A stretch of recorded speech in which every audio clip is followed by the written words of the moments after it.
And from Lagos, let's turn attention to Abuja, where a 7-day flood alert has been handed down to some states following the opening of the Lagdo Dam by Cameroonian authorities.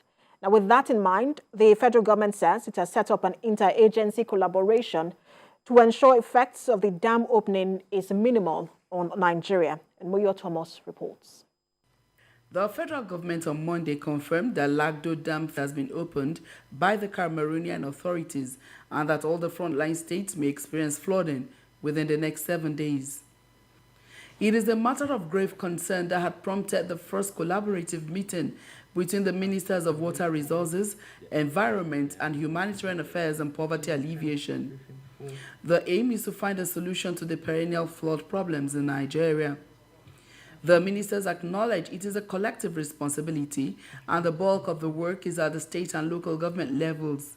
They want individuals also to take preventive measures such as clearing drainage and keeping their environment clean.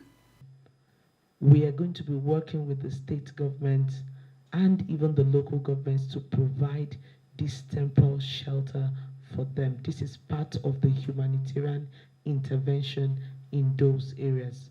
Of course, we had mentioned other interventions, including food and the rest of them. State governments have actually been responsive. However, it has not been very adequate to cater for all the persons affected.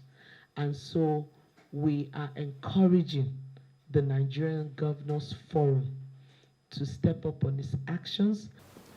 Removing unwanted structures that are blocking waterways and also keeping the environment clean to reduce the menace of flooding, as the government at its own end is putting 1 or 2 measures in place for total eradication of this flooding. We are issuing hourly warning alerts on floods, not only with respect to the River Benue, but in most parts of the country, including River Niger, and even in the south of Nigeria, we're issuing hourly alerts.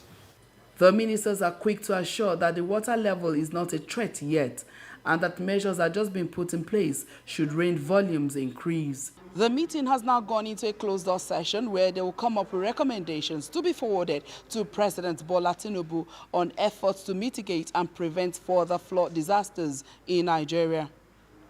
Moyo Thomas, TVC News, Abuja.